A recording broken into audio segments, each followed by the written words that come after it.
Welcome to the Gottesdienst crowd, where we foster confessional integrity, liturgical preservation, and preaching that doesn't stink.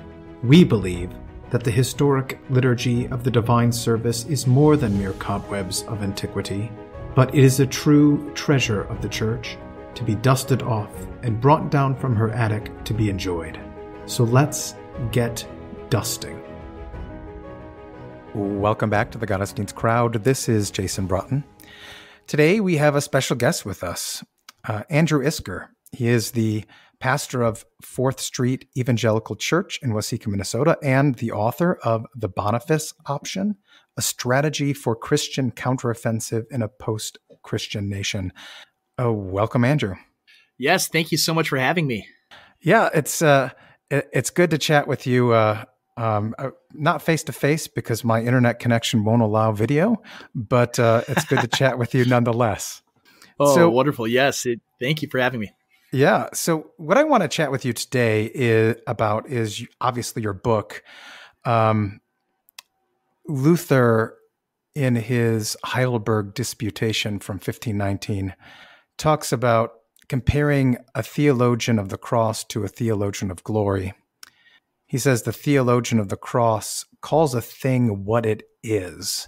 He doesn't beat around the bush. He just states what he sees with his own two eyes. And I think of all the things that your book does, this is like one of the strongest things, that it just states unequivocally what we're seeing unfold in terms of the idolatry of our age. And I'm sure this is one of the things that you get most of the pushback on, like, you're not winsome, or couldn't you say it nicer, or, it's no wonder everyone hates him. Look how much he speaks ill of things. But you call a thing what it is. Why do you think that's so necessary to do in our day? Yeah, I think a big reason why it's so necessary is that hardly anyone is doing it. Mm-hmm. And there are certainly reasons for that, why so few people do call things what they are. And I mean, some of it, I am in Minnesota. I'm born and raised here. I'm in my hometown, and particularly here, this is Lutheran country. So I'm sure your audience, there's probably many people from my state, maybe even nearby, that listen to your show. Yeah. And they understand the cultural attitudes that we have here, where everyone is nice.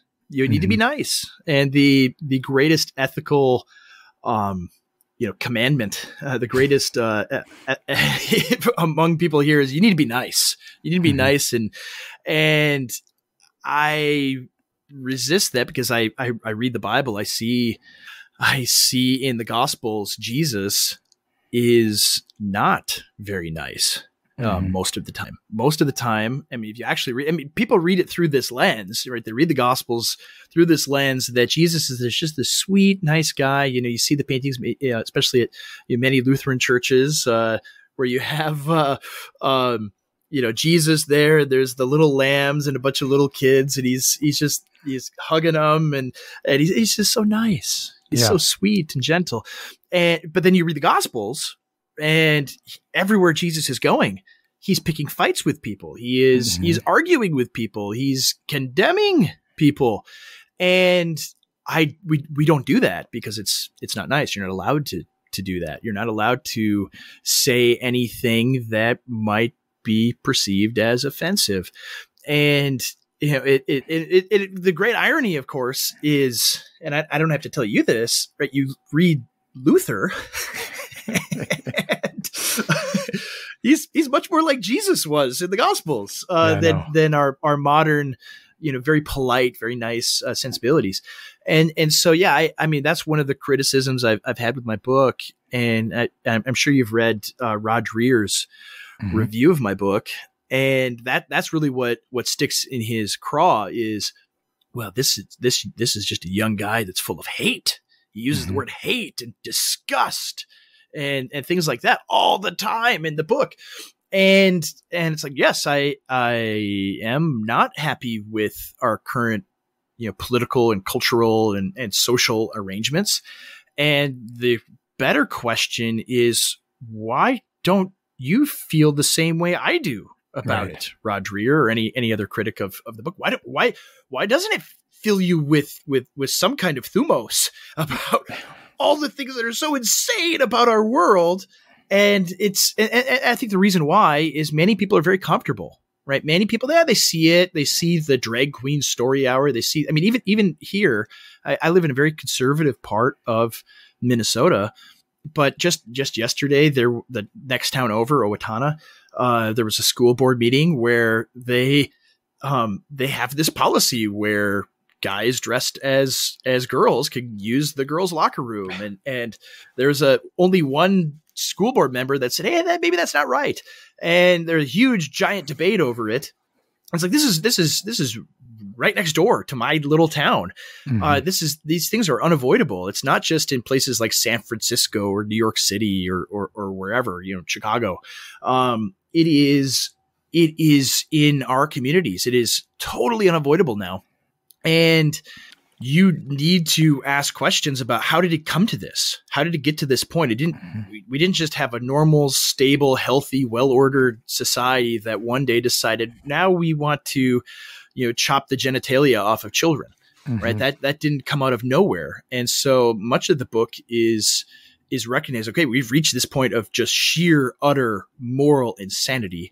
And how did it get to this? What things did we not hate that we should have hated and fought against 30, 40, 50, 60 years ago, or even longer? And that's, that's largely, especially the first half of the book, that's what it's about. That's what it's trying to reinvigorate this spirit of, and especially I just think about it, I went to college to study history, and I've always been fascinated with history and learning about the past. And I think about our forebears, both in this country and, on the continent of Europe, especially, men during the time of the Reformation. I'm Reformed, so I'm not Lutheran, but of course I have obviously a tremendous amount of respect for Luther and Melanchthon and so forth. We'll pray for you. That's right. but I read these guys, I read how they spoke, how they thought. And I think about if they're transported to our situation today, right? How would they think? What would they say?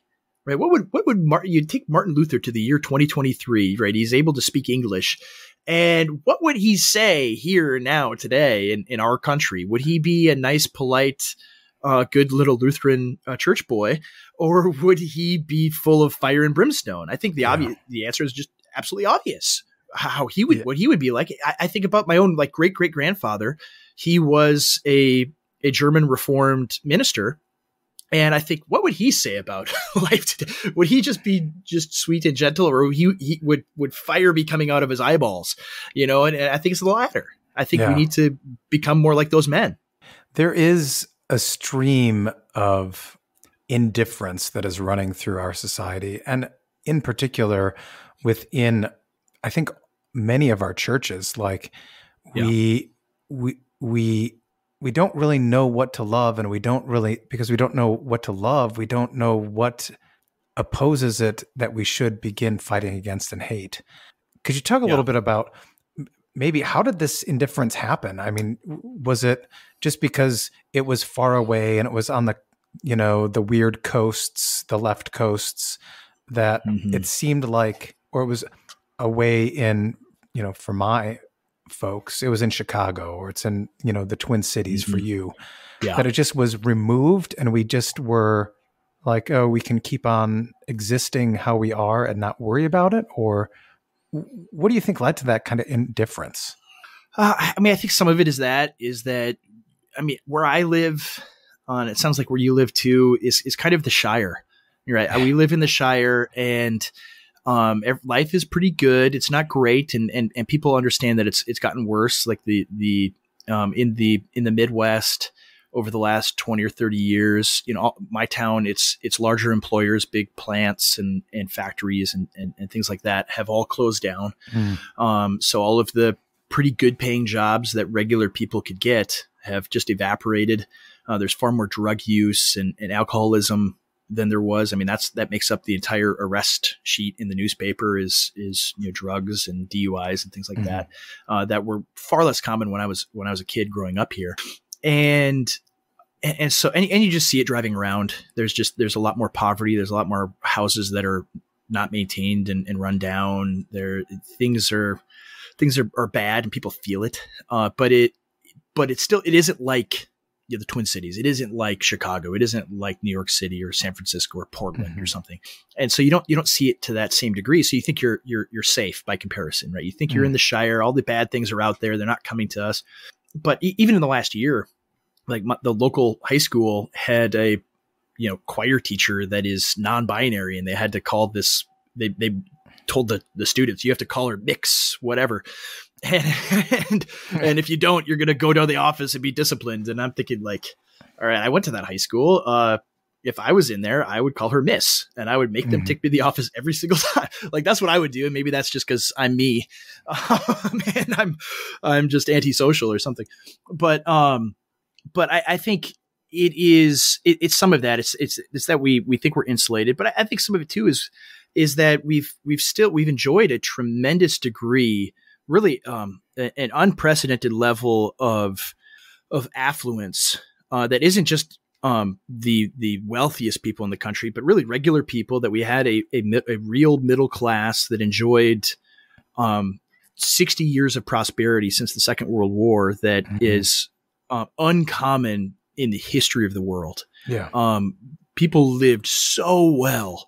My grandparents, my parents, even me in my youth, we had so much abundance, and some people still enjoy that, especially if you've done well, if you've worked hard and gotten a good job or built a business.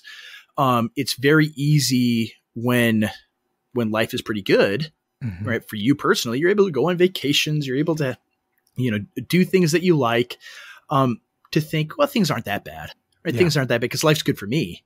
So things aren't that bad. I mean, yeah, there's some craziness going on, but my life's pretty good. Yeah. And so there's a certain degree of short-sightedness that people have. And some of it is just, if you're born into economic prosperity, you assume that is the baseline condition for all of humanity, or at least for all of American history. And so it comes as a shock when you discover that's not the case. And that's quickly going away. And so that I think accounts for a lot of it. Is, I mean, there's the quote, maybe I even used it in the book. I have to go back and reread my own book, but the quote by the early Puritan Cotton Mather, where he says, "Faithfulness begot prosperity, and the daughter consumed the mother." And that is what has happened to America. Like you asked the question, what's happened over the last 60 years? It's that we were able to live high on the hog collectively. And I mean, it's biblical too. I mean, this is where Mather gets it.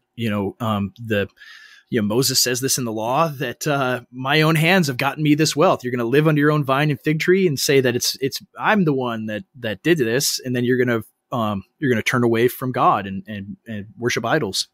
And that same process is played out here. Yeah. That we thought, well, I was born on third base and I thought I hit a triple. And and so that has been the way most of our people have viewed things. Is you're born, like, history starts when you're born for a lot of people, and there is no recollection of life being very difficult and hard. And so you think, well, life is good for me personally, economically, and I don't have to worry about the crazy things happening. I think that's a great degree of it. I mean, so many of these changes, I don't know if you've read or talked about, like Christopher Caldwell's book, Age of Entitlement. But I think he goes into the historical process really from the 1960s of what created wokeness, right? Where did it come from? And so much of it is, like, he talks about the 70s, the 80s, 90s, and why didn't people fight these things? Why did this process just move seemingly inexorably? And you look at it and you think about the economic situation in those times, even though there were hard times. I mean, my parents will tell me about how they had to, pay 20% interest rates on their first home in the 80s. Right. And things like that. Okay. There certainly were hard times for sure. In the mid 90s, there was a brief period where things were pretty bad, but overall it was really good, and so when things are good, people don't care so much about the deeper political and cultural changes and revolutions that are happening around them. And so I think that's part of a lot of it. But things are beginning to change. You can only have your head in the sand for so long. Yeah. And I really do think the trans stuff is the thing that's causing people to pop their head out of the sand and look around and think, oh, maybe it is worse than I thought it was. Yeah. Right? Maybe there are some things I should hate. And even the Midwestern sensibilities about being nice start to get put on the back burner. People kind of are almost willing to repress that a little bit. And so that's largely with this book, what I'm trying to do is, no, you should be angry. It's okay to be angry about things that are evil and bad and so awful that it's insane to not be angry about them. It's insane not to hate them. And that's really what I'm trying to do with the book. So you use the image of Boniface, who, at least for Missouri Synod Lutherans and probably Lutherans in general, kind of has we have a love-hate relationship with Boniface. Yes, of course. Because we love that he made Germans Christian, but hate that he made them all papists. But there weren't really many other options in the 8th century, unfortunately. No, but he was a real lover of the papacy, as opposed to some of the other missionaries to the barbarians, particularly once you get to England or Ireland, were not nearly as closely tied as Boniface was. So he never made it into our commemorations early on because of that. Yeah. But I mean, in reality, what he did in chopping down Donor's oak is, what so many of even the good kings didn't do throughout the Old Testament. Like you read throughout the Old Testament, it's like no matter how long they were in office, you hear, and he did not take down the high places. So why is this so helpful for us to begin looking at what we see right in front of us as a distinction between that which is faithful and that which is idolatry? Why is that so important? Yeah, I mean, I think that it's important because, worship and loving God is central to all of life. I mean, this is why God created the world, why he created humanity. And so if you can't draw those distinctions, or if you can't point these things out, then you're going to end up, like Israel, right? Yeah. With these kings that did not cut the idols out. And what ends up happening, God was incredibly patient with them for hundreds of years.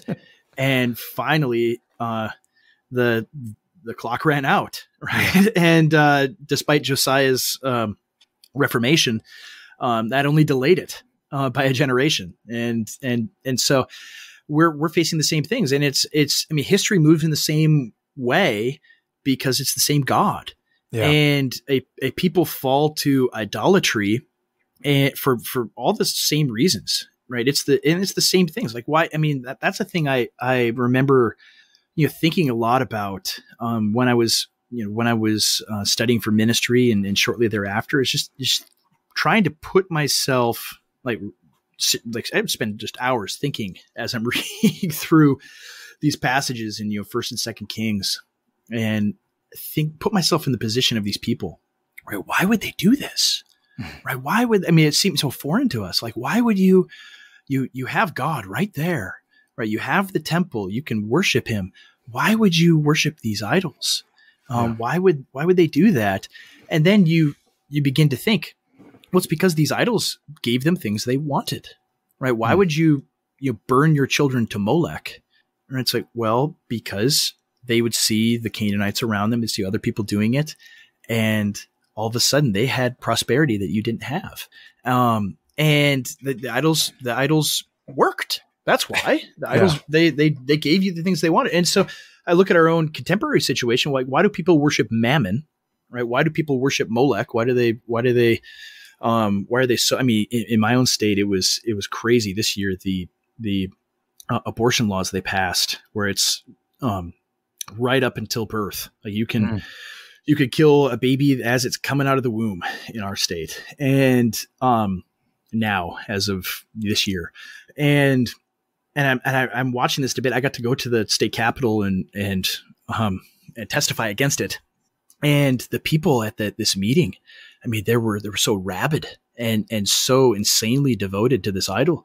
Mm-hmm. And I think, why? What drives this? And it's, well, because this is the thing that gives them what they want, right? They want to be free from children and the duties and responsibilities of parenting children, so they can have their treats, so they can have limitless consumer goods and entertainment and whatever else they want. They want to be able to devote their lives totally to themselves. Yeah. So it's no different. It's totally the same as it was, 3,000 years ago. Yeah. So that is, when I think about the question of idolatry, and then you look at it and you think about it along those lines, so rarely does the church talk about it in this frame, right? In this framework, we'll talk about abortion and that it's sin, it's murdering babies and things like that, but we don't think about it from the broader sociological impact of it, that it literally is child sacrifice. Yeah. And of course, that's just one example of it. You see this with money and finances and what people do in their lives, how they devote their lives to just making as much money as they can in order to consume more. Yeah.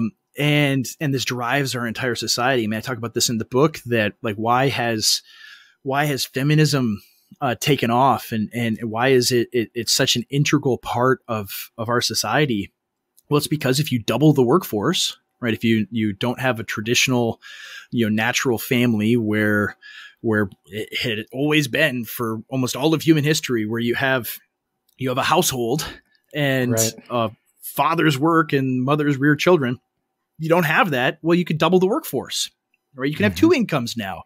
And so you can have more stuff, and you can a bigger house. You can, exactly, more fun. You can do whatever you want. And the GDP goes up, right? Because you have twice as much productivity as you used to have. And so, like, there's tons of incentives for that, but you don't realize the costs, right? You see the benefit of it. The costs are a lagging indicator. You don't see the destruction of the family. You don't see, children raised in single parent households. You don't see the sociological destruction that comes a generation or two later. And so we're now seeing this, right? We're now seeing what has happened to our society, where marriage is not highly esteemed. It is, the laws have made it such that, you can divorce your husband. Usually that's what it is 80% of divorces are initiated by women. Mm-hmm. And so they can divorce for any reason they want to. I just didn't like the guy anymore. Right. That's a valid reason, and legally. And so there are so many children raised in broken homes. They don't have a household that they're raised by. They don't have a father around. And it is so, deleterious to a healthy society. And everybody sees it. Everybody knows these things. But, you're not allowed to talk about it. You're like, you can't say the reasons why it's become this way, right? Yeah. You can't go down those roads, because it will offend people, make people upset, because they like their things. They like having two incomes. They like having stuff. And it's to the point now where the economic prosperity has dwindled so much that many people, that's the only way they can survive, is right. having mom and dad both work. So, some people will be like, but I have, it's like, oh no, I get the state that people are in and where things are at today economically. And that's the trap that they've set for us, right? Mm-hmm. That's what they've done is, it used to be, it's a convenience. It's a thing that make some extra money and it's nice. Now it is, just to keep your head above water, many people have to live this way. And so, yeah, all of it is ultimately rooted in our own idolatry. We want to serve Mammon. We want to serve Eros, right? We want to serve Molech, because that is what gives us what we want, right? We want a nice, comfy life where we can have as much stuff and fun as we want. And those days are coming to an end, and God is bringing about that end, right? The prosperity that we've enjoyed is being consumed by unfaithfulness, and it's not around for much longer. I think that is coming true. Yeah, I think you've really put your finger on something in terms of just being bold enough to call it idolatry. I mean, the people to whom St. Paul preached and taught, they could hardly not know that they were idolaters. I mean, they had them in their pockets and they're everywhere. Around their hearths. In our day, they're not made out of wood or stone, or they're made out of different things, but we still have it with us. And and in our day as well, we not only have that which is, holy and biblical, and that which is, common and perhaps unclean or sinful. We not only have those two opposing categories, but we also have something that is seemingly neutral ground, like secular. And I think that plays and toys with a lot of people, and being able to put that in a stark contrast, as you have in this book, of, look, there are idols and you are worshiping demons when you go down this path. And those things need to be hated and chopped down. Yeah. Yeah. And it's like you said, it's much harder because it's sort of nebulous, right? It's sort of, okay, when does this verge into idolatry, right? I mean, I have many people where, they're in this situation where it's the 2-income trap, and they're stuck there, and they're conscious that I would much prefer not to have this way of life. But this is where we're at economically. And so it's like, well, okay, they're not committing idolatry. They're just trying to survive and provide for their families. But, on the other hand, you'll have people, especially you look at, large evangelical churches. I think of the ones in the Twin Cities that are just, 10,000 people, and you drive by on a Sunday and it's all, Range Rovers and BMWs in the parking lot and things like that. And I'm thinking, do they people need of a certain age group? Yeah. It's like, do they need that? And so it's murkier, right? It's much less clear. So that's admittedly a much more difficult task. And the question is, it revolves more around, the internal state of people's hearts, right? Where's your heart?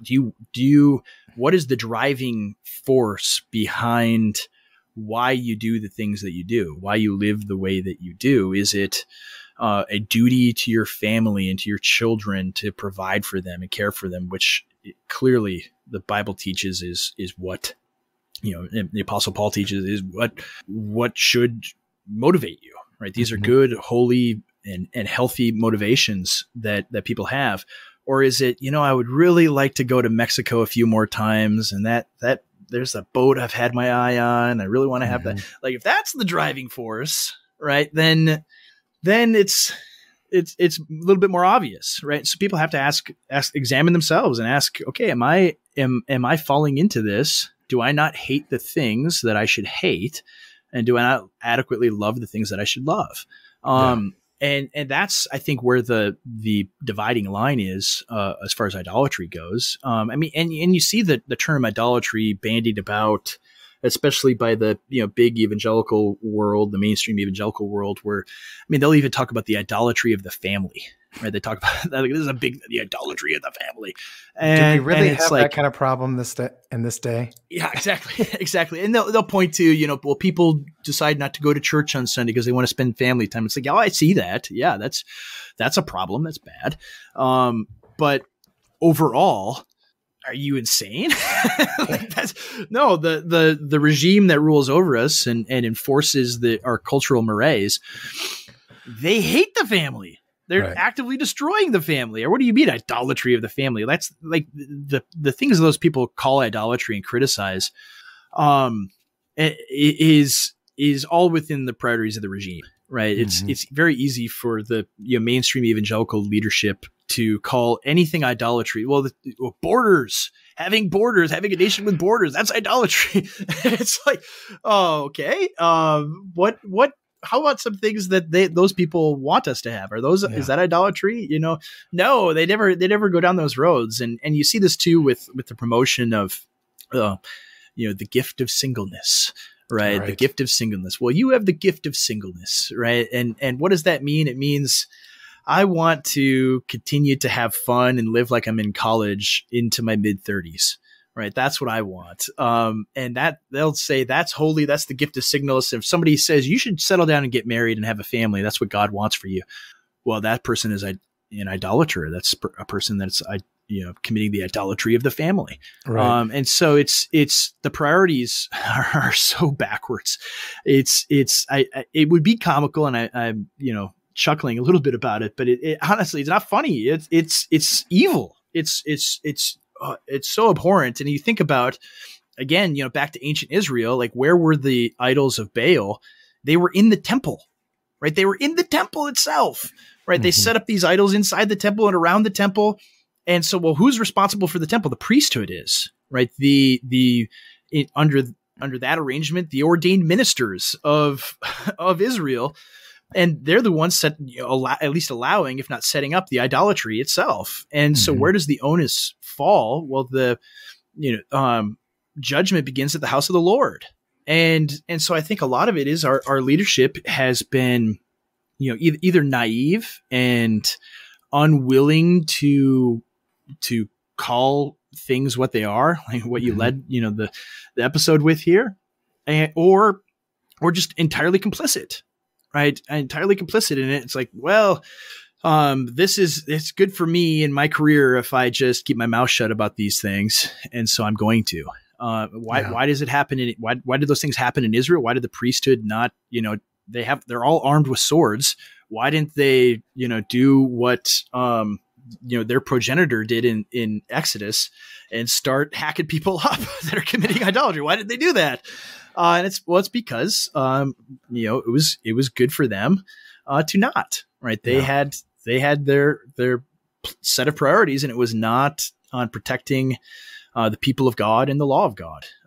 That's why. And so I think that's a major component in this is, right. Who is responsible for guarding against these idols? It's the men that God has ordained to ministry of word and sacrament, and we haven't protected that at all. Yeah. We have been negligent, and at best, that's the most charitable spin I could put on it.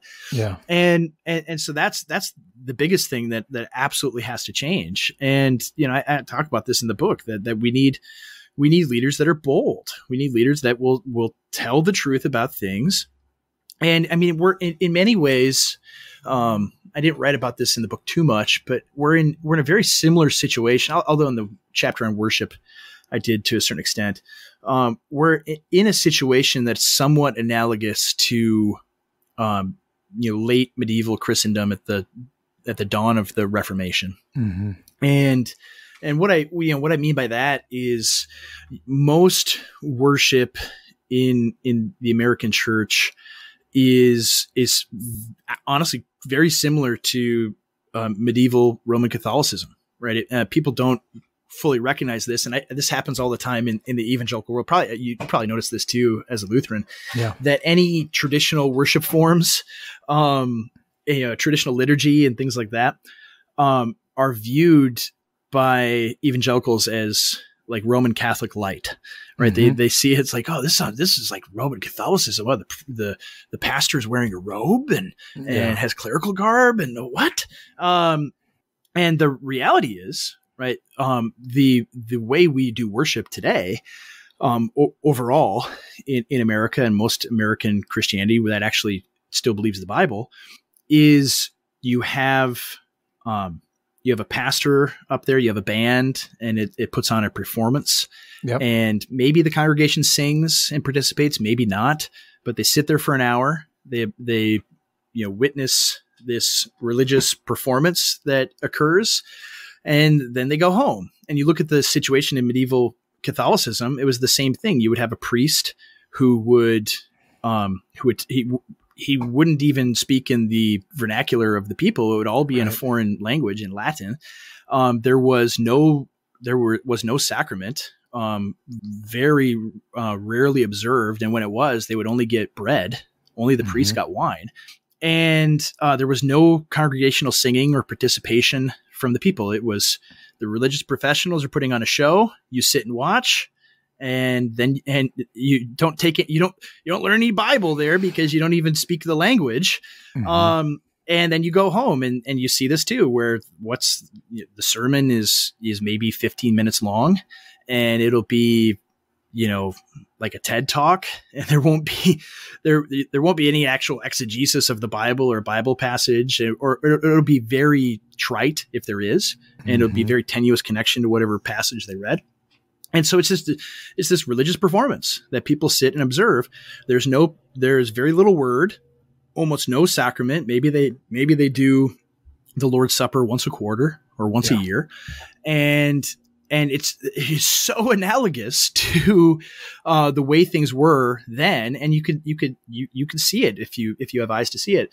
And so in that chapter, I discuss that, and I say, well, the way out of it is recovering traditional, and because I'm writing for Protestants broadly, traditional Protestant liturgical forms. I mean, before the 20th century, everyone had this.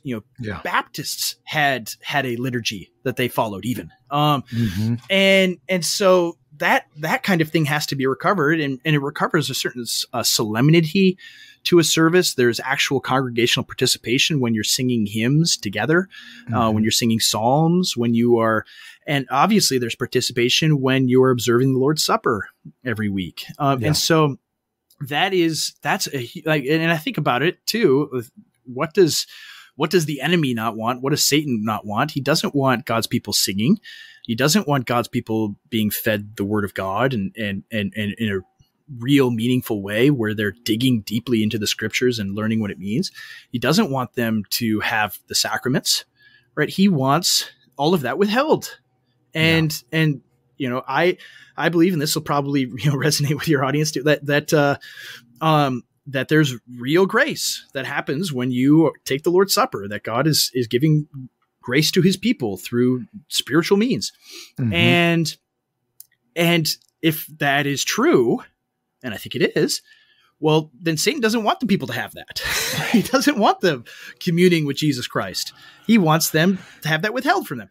And so I think some of these answers are recovering worship as our fathers did 100 or 200 years ago, and restoring that, because that builds people up. That creates a different kind of people. It creates a people that are committed to worship and worshiping the triune God, and not worshiping idols in all these different ways. And so how do you fight the idolatry? How do you chop down these Donner's oaks everywhere?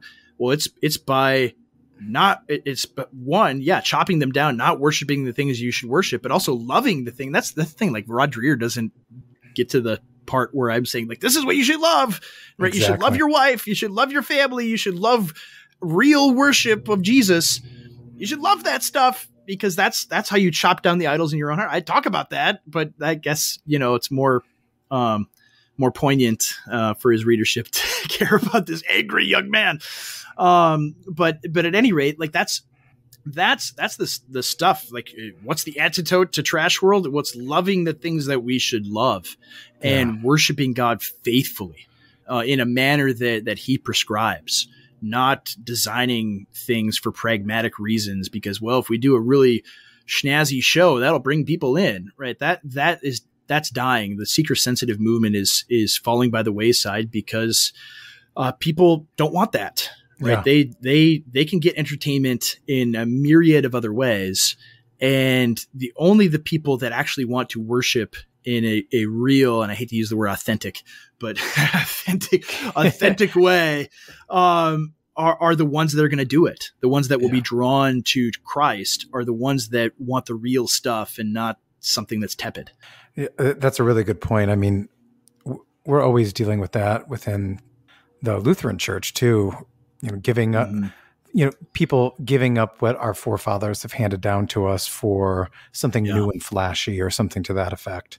But I want to pick something up about the difficulty of the church actually facing these things. And I don't know what it's like in, your church body or your communion. But, within the Missouri Synod, within Lutheranism in general, it's kind of come to the point where, if it doesn't really affect the doctrine of justification by grace through faith and account of Christ alone, revealed through his word alone, then, maybe it's not idolatrous, or maybe it's not that big of a thing to worry about.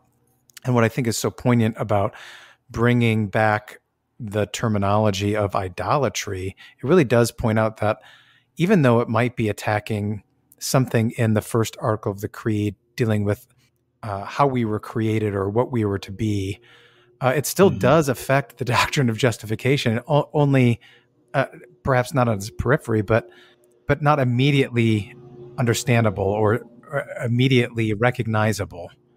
Yeah. I mean, to a certain extent in the Reformed world, it's somewhat similar, where there at least a large faction of people that want to view everything through the lens and the frame of 16th and 17th century doctrinal conflict, and so you see that. Well, is this something that affects justification by faith? Well, that's the big E on the eye chart. That's the only thing we have to worry about.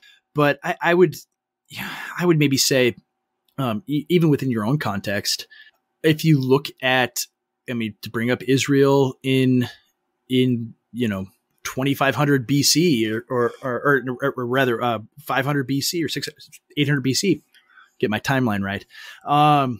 That was worship of Baal, directly in conflict with, justification by faith. Like you said, on the periphery, of course. Yeah, definitely.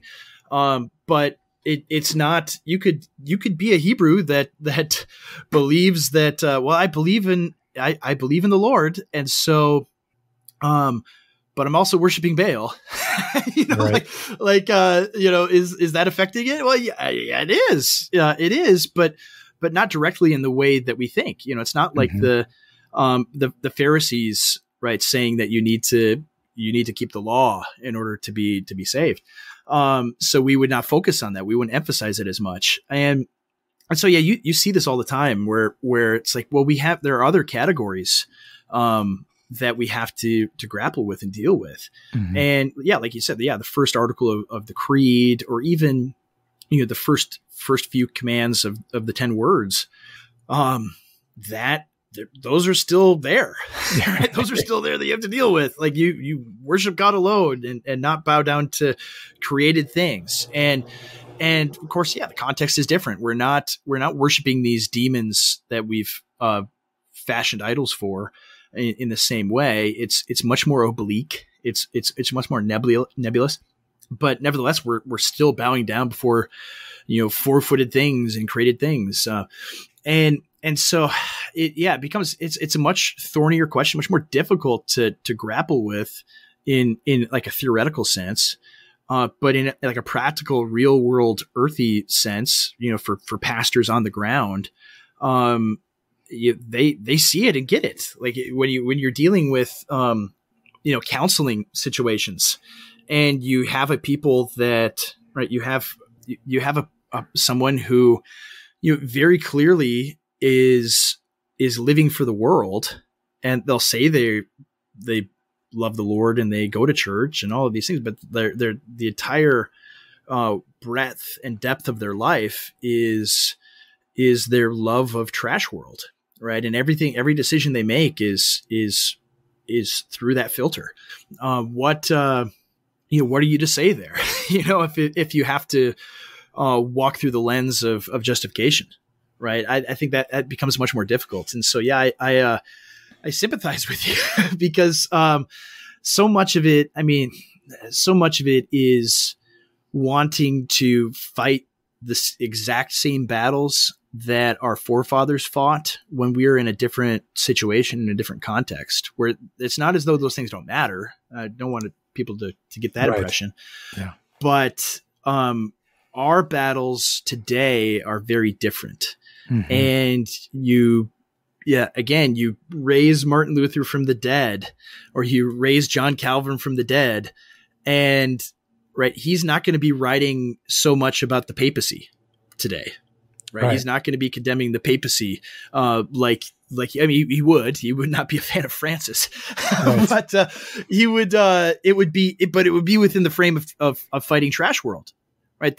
It'd be, Pope Francis is trying to push, all of these, push homosexuality and all these things. That would be the frame in which it would be fought. It would be, that's the fight at our doorstep, right? We're in a position today where, I see this in the Reformed world where there was, I'm sure you're familiar with Amy Bird, or maybe not. That's maybe only a Reformed thing. But Amy Bird wrote this book about feminism, and I think it was like, why can't we be friends, or something like this, mm-hmm. and kind of making a soft case for not necessarily women's ordination, but everything short of that, right? Yeah. So essentially women's ordination. Yeah, exactly. Exactly. And it is incrementalism, isn't it? Yeah, they know how to run the playbook for sure. And so there's this huge push for, you see this in the Southern Baptist Convention, which they pushed back on strongly and commendably this last year. But there's this huge push in the evangelical world, broadly speaking, of pushing women's ordination and feminism and so forth. And so, yeah, she wrote this book, and anytime anyone would attack her views and attack what she was saying, all the people on her side, and she was, I think, in the OPC at that point, said, well, she's a member in good standing of the Orthodox Presbyterian Church, and you can't condemn her, and nothing that she is saying is in violation of the Westminster Confession of Faith. And it's like, okay, but the Westminster Divines in the 1600s, they did the question in front of them wasn't, what is a woman, right? Today, we don't even know what a woman is, right? You ask, what exactly is a woman, right? Are there differences between men and women and people, even not on the trans issue, right? Well, what can a woman do and not do, right? What does the Bible say about that? And it's like, well, they can do anything an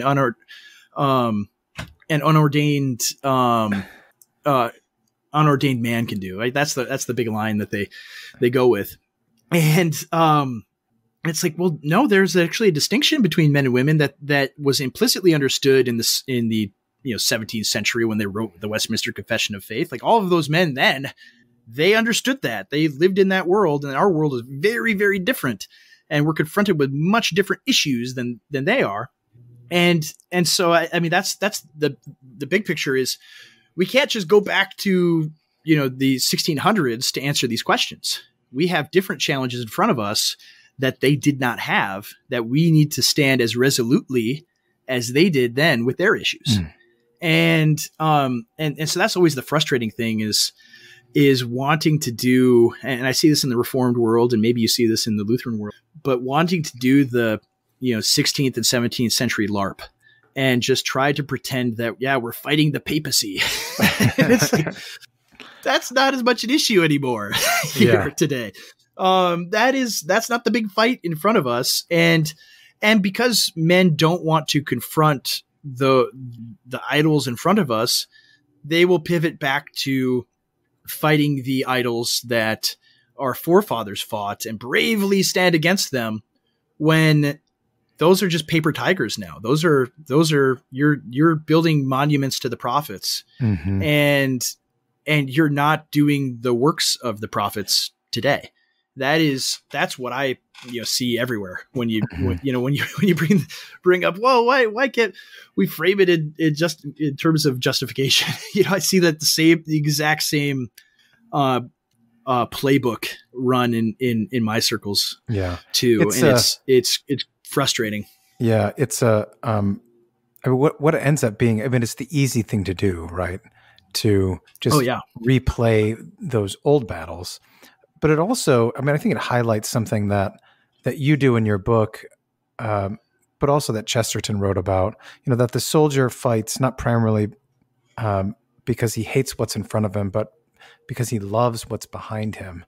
And you bring out the idea of, loving what's behind you will create the desire to destroy that which is in front of you.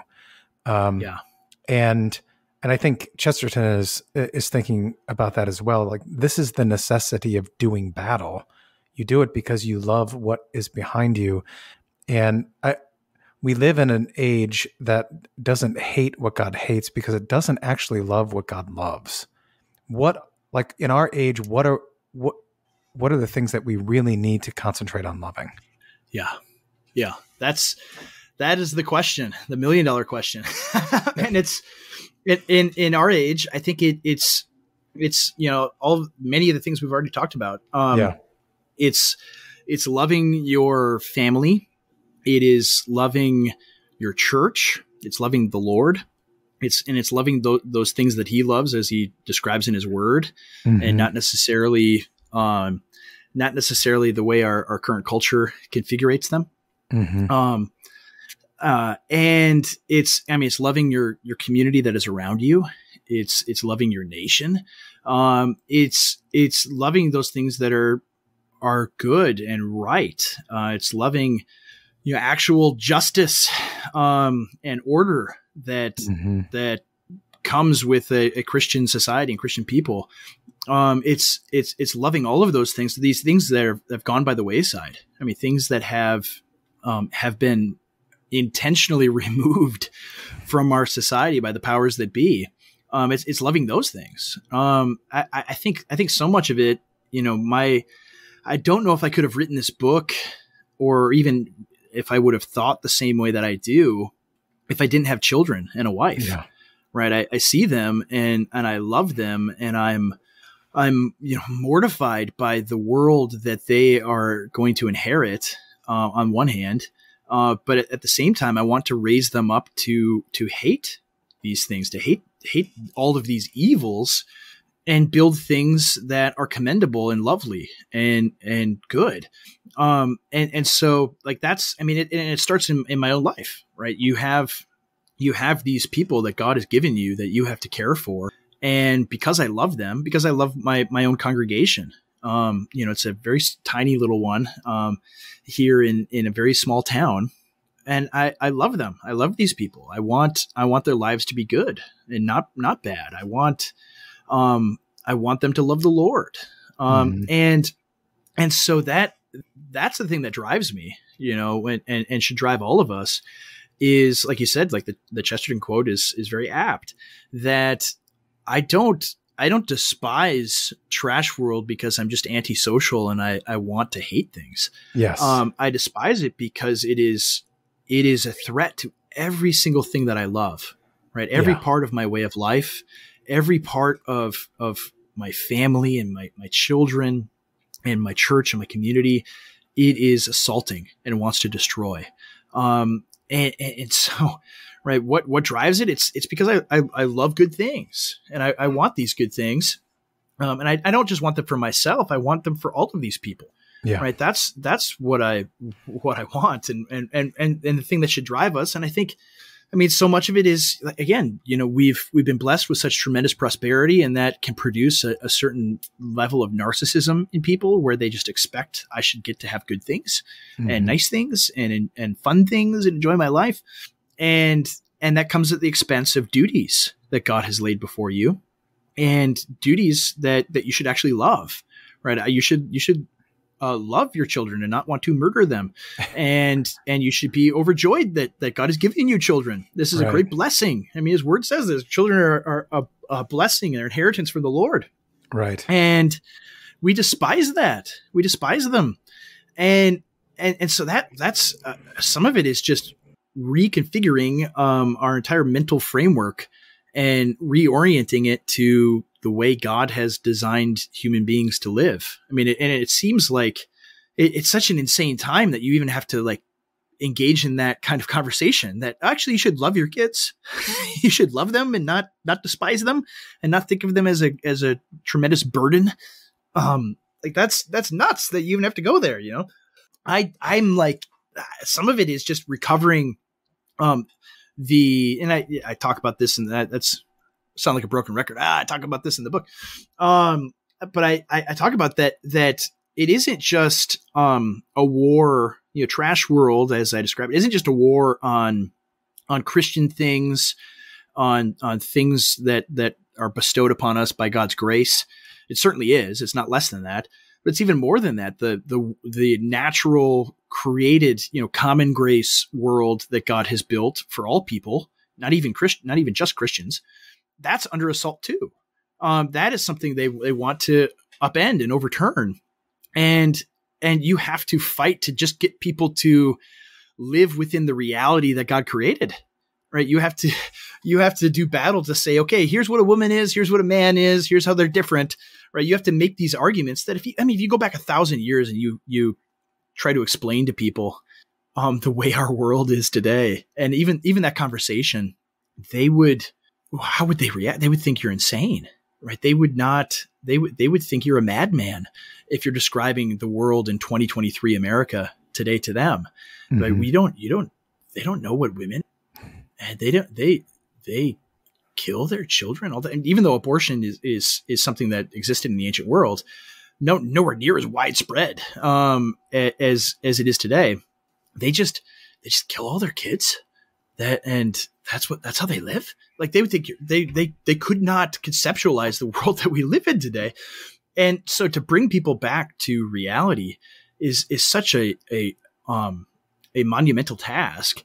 And yet that's the battle. Again, that's the battle before us. That's the fight that you have to have. And it's in many ways very difficult, but in some ways, because of it, a lot of ways, the analogy that I stole from someone, who probably stole it from someone else, is it's like you have a beach ball in the pool. And if you've ever tried to do this, you know, when you're a kid, you know, you take the beach ball, this big giant inflated beach ball, and you try to push it under the water and hold it under the water. And you can only do it for so long before the thing just explodes up out of the water. Well, that's what our society is, very Romans 1 kind of thing. Our society is repressing what they know about the world and keeping it under the water. But God's world's built the way that it is, and you can only swim upstream for so long before it gives way. And when it gives way, it's going to be really rough and really difficult for people. And what is incumbent upon us today is to get ahead of that, to see the direction things are going, and to begin telling the truth about things as God has made them now, so that we have the credibility, that we have the answers for these questions, and we've had them for a long time, and we've been saying them for a long time, and then people will listen to us, right? That's the conditions that as they exist today. And I think the larger culture, the larger world is rife for Christian revival. It might seem weird to say that, but I think it absolutely is. If only we would be honest about what has brought us to this point. If only we would say the kind of things that I say in this book, then people will look at it and say, oh yeah, things are nuts. We need to go back to living in this way. That's the only way forward.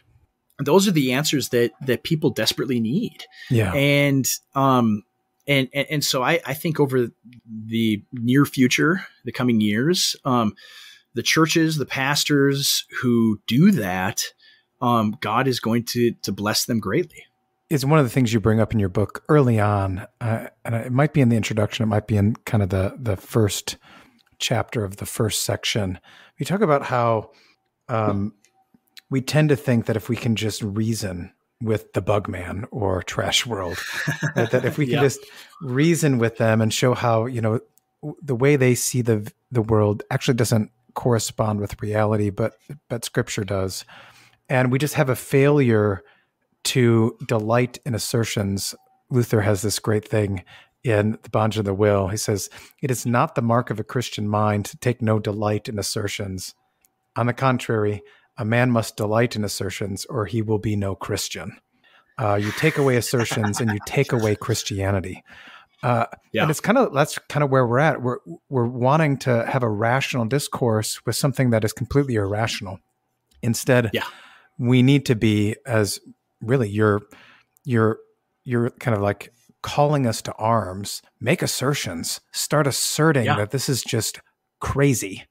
Yeah, so. That's absolutely right. I mean, it's especially today that we just have to assert, no, this is true and right, and anybody who doesn't get that is nuts, right? Yeah. That I think is a much stronger apologetic argument you can make today than anything else. Is like, no, men becoming women is crazy, and this is what God says, right? You should believe it. And like that's way better than saying, well, I don't know if transgenderism is necessarily good for human flourishing, and here's a list of 10 logical syllogisms that will show you why.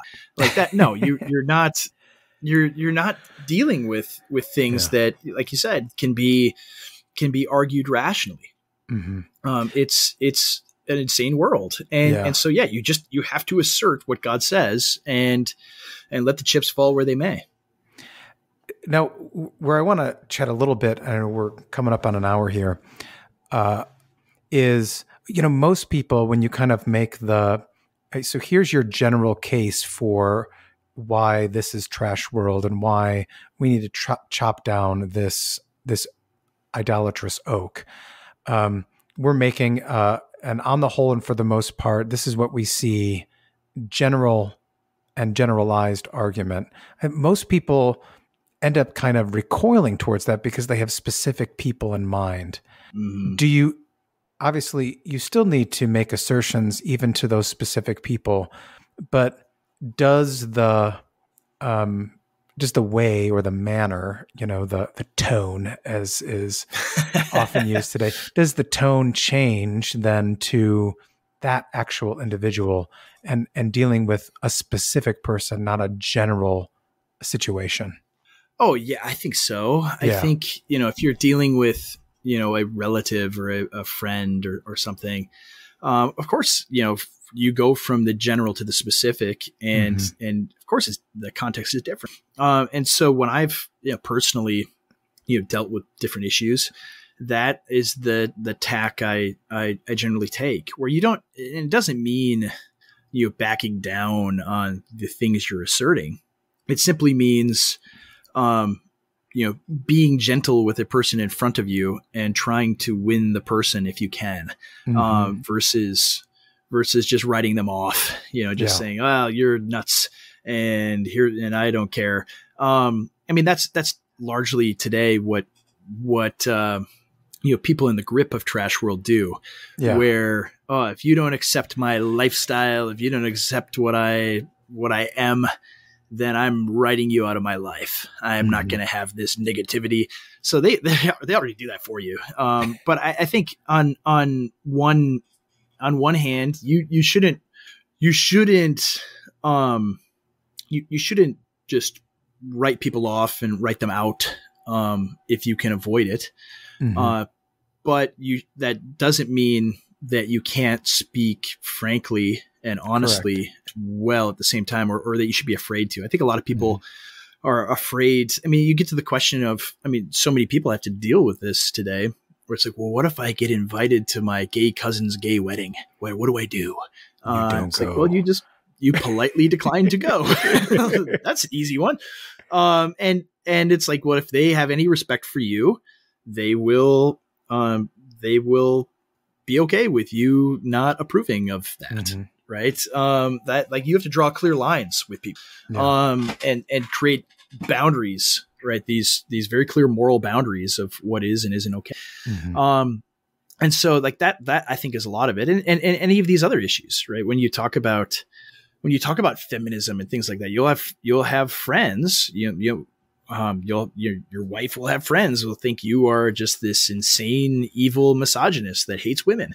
And you have to calmly, patiently, deal with these arguments and issues. And some of it is just, I mean, on that issue,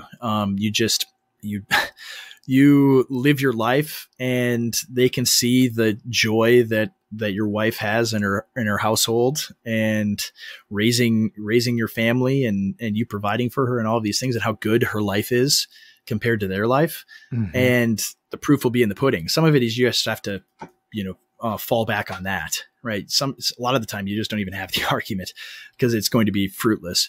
But in the specific situations, yeah, it's a lot of it is just that, is living your life faithfully, letting people see the evidence of it being a very, very good life. And sometimes that's the thing that wins them over. I mean, I remember when I was pastoring, I was going to a gym, and two of my buddies at the gym there, they're not, Christians, or at least church going people. They would maybe say they believe in God.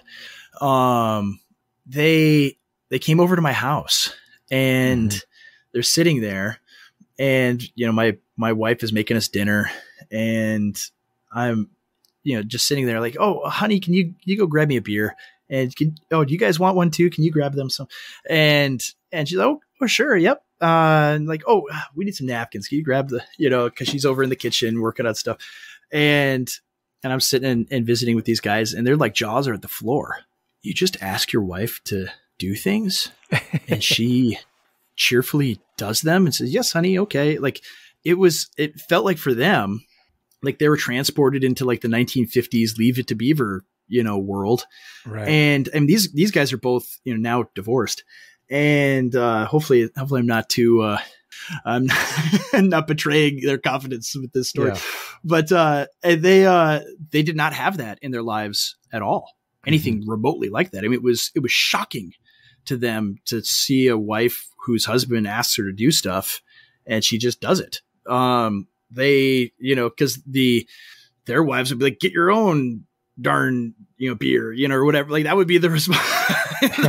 Like they could literally not fathom anyone living that way, at all.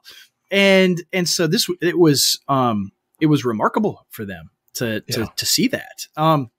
And so of course, if their wives had been there, they would be equally shocked by it, but angry. Like, "Oh, look how he treats his wife. She's his slave."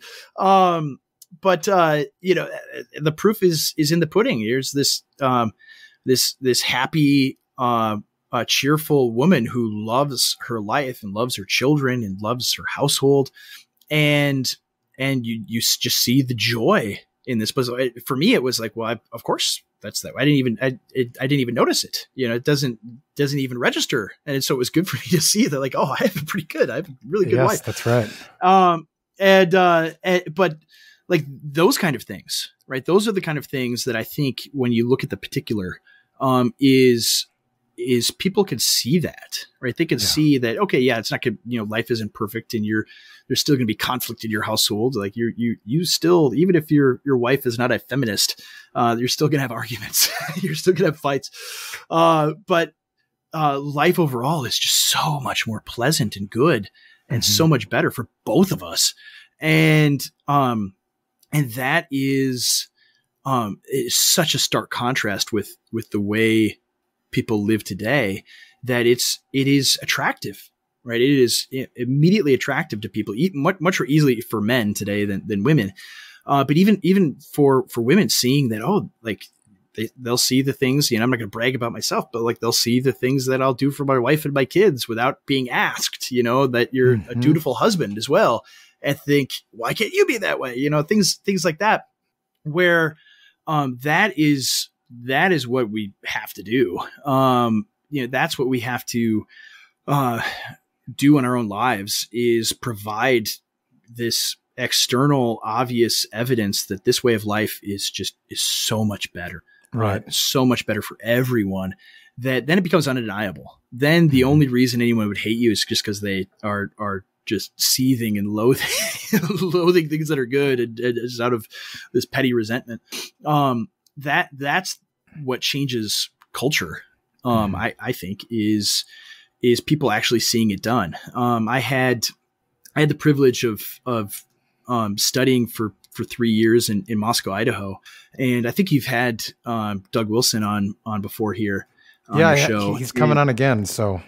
Oh, good. Yeah. And the community there, I mean, it's a very large church, and that's the way that everybody pretty much lives. They have actual households where, husbands and wives live together well and work together rather than against each other. And they love each other, and their homes are these places that are just filled with joy. And it's funny because they're in this, very liberal college town, and the liberal people like resent them, hate them. They hate that. They hate that about their way of life there. And it is, but at the same time, it's this resentment that's like grudging. It's like, they wish they could have something like that, and they don't. And they know that it's good and beautiful, and they hate it all the more. And so, but it is such an attractive community there that exists, that it's just simply undeniable, right? People can't deny that it's good.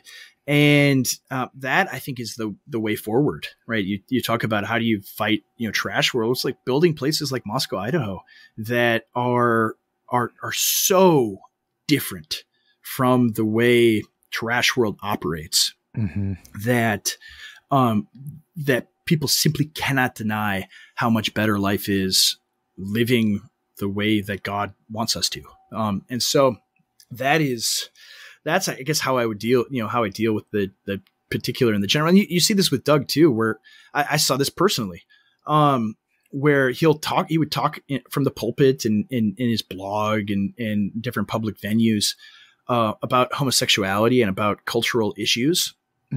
But I would also see him interact with, homosexual people. And this guy was as congenial and kind and respectful as you can. People have this perception of, oh, he's this angry guy. But when he would interact with people in particular situations, he was very considerate and caring, and at the same time wouldn't back down on what he believes. And I think that also is the way to deal with particular situations. Stand your ground, but also be kind and loving of people, which doesn't mean just becoming a doormat, obviously. Right.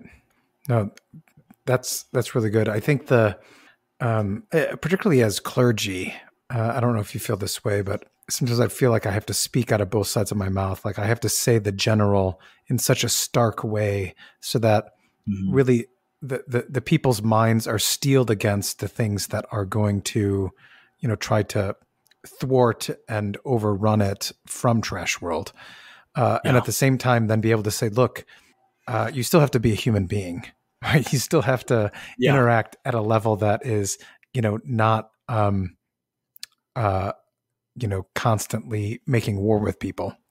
So, so it's kind of a strange thing to exist in both of those worlds, to say, look, I'm painting a picture of something that is for you so that you can understand, what the forces are that are against us, or trying to steal away our innocence or our children or the good gifts that God has given us.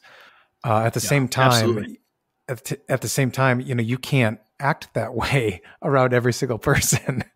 No, no, you can't. No.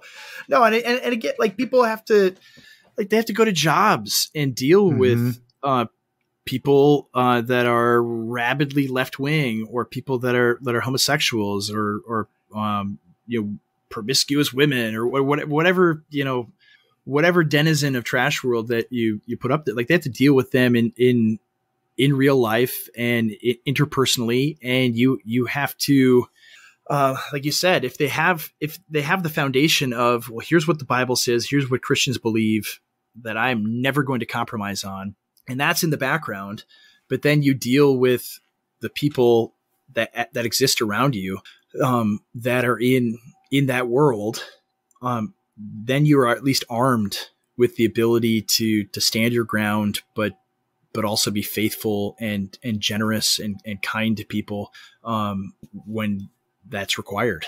And so that's people are in trash world, they're living in it, and they have to, they have to exist. And it'd be nice if they could just, hide away in their cabin and not have to, be around this world, but that's not an option that's available to most people. They have to continue living within it and figure out ways to navigate it. Absolutely. Yeah. And and frankly, if we don't interact, if we do kind of go into and lock ourselves away into like a new monastery, that you just get steamrolled. Oh yeah. Yeah. Because monasteries aren't productive in the way that we need Christians to be productive.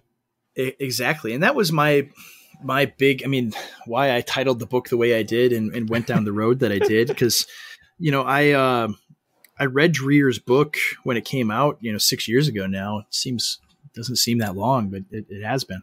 Mm-hmm. And I thought, this is great. Like I lived in that place. I lived in Moscow, Idaho. It was awesome. And it'd be great if we had like 50 more places like that, but that's not enough. Right. That is not nearly enough. It needs to be much more widespread, and it needs to be universalized where, yeah, it's good to have these, Christian ghettos that we can hide away in, but we need to fight back. Yeah. And that was the thing that was just sorely lacking in the book, is that there's no spirit of aggressiveness. There was no spirit of pushing back against trash world. It was just retreat, and then survive somehow. And that's not going to happen. And it's the proof is the last 6 years of how they've played out is, if anything, the left has, like, since Obergefell, like, the gloves have come off, right? And they are going to continue to advance and advance and advance. And until we gird our loins and fight back and become much, much more aggressive in combating them, it's going to keep going. Yeah. And we're like you said, we're going to get steamrolled. Right? Moscow, Idaho will be given, this town of 20,000 will, all of a sudden there will be 10,000 migrants there, from the Biden administration or whatever. Right. Like that's what they would do, and so like that's not enough on its own, to just create intentional Christian communities. We have to create intentional Christians as well, everywhere. That's what's needed. Yeah. Well, and the gates of hell will not prevail against the onslaught of Christ's church, which is, that is not an image of retreat. That's an image of go forward. So, yeah. And it's so often is used as an image of retreat. It's like, well, we're holed up here, but the gates of hell will not prevail against the church. It's like, no, like it's the army assaulting the gates. It's Jericho. Not the other way around. Yeah. It is. It's not the gates of the church will prevail against hell. It is us on the offensive. Right. Yeah. That's what happens. And so, yeah, exactly. It is, Christianity is a martial religion. It is not, and not in the way people hear that, what? Not like Islam, not where we're killing people with the sword in order to get them to convert, but we are an army that bears the sword of God's word and the fire of the Holy Spirit. And so we have to put cities to sword and fire in that way, in a more real way, right? The spirit, everyone thinks the spiritual is not as real as the real world. It's actually much more. It is way more real than just this materialistic world. And what is the church? I mean, you look in the book of Revelation, what is the church? It's an army, right? It's this heavenly army waging war on the earth. Mm-hmm. And that's what we are, right? That's what's going on when we worship is, us and even our little kids, when they're singing praise of Jesus Christ, they are ramming the gates of hell, right? Yeah. That's what's occurring. And that's like just orienting people around that is big. And that's why I talk about a little bit in the book and elsewhere, singing the Psalter, right? Mm-hmm. Singing the Psalter. That's one thing, I have to pander to the Lutheran audience that I love about Martin Luther is even the hymns that he wrote are so obviously written by a man that's steeped in the Psalter, right? He wrote hymns that sound like psalms. Mm-hmm. And there's a reason why. It's because that's what he did. And the Psalter is this book of war songs. That's ultimately what it is. It's mm-hmm. the war songs sung by the army of God. And when you hear them, when you read them, when you sing them, it shapes and it forms your heart to think about the world the way God does. And then you begin to see this martial Christianity begin to emerge, that it's people waging real spiritual warfare in every sense that word means. And that is, it's so lacking today where, we just sing songs about boyfriend Jesus. And that doesn't, and you wonder why aren't there any men in churches? Well, that's, on the list of reasons why is men can't really sing that way. And there are Psalms where Jesus is presented like a lover. So I don't want to discount it entirely, but the bulk of the Psalter is Jesus as this warrior, right? Mm-hmm. The Lord as this warrior, leading his people to victory over his enemies. And so it's like, man, like that's the thing that needs to be reinstilled in our people is a view of warfare that and if not now, whenever would it be applicable? Right. Yeah. When else, when trash world is assailing us from every conceivable direction, to not want to fight it and to not think of it as a spiritual battle, that we're at war every moment of every day. That's what our people need desperately. Yeah. Well, and your book does that. And we're super thankful that you put your name to something that would perhaps, raise people's ire against you for the benefit, not just of your congregation, but also, the church at large. So thank you for your time, Andrew. Thank you for the knowledge that you invested into writing that book and really putting on display kind of a really very helpful way forward, like what we should concentrate on loving and thus necessarily what we should concentrate on despising that this world would hold out to us that is contrary to God's word. So thank you. Yes, thank you so much for having me.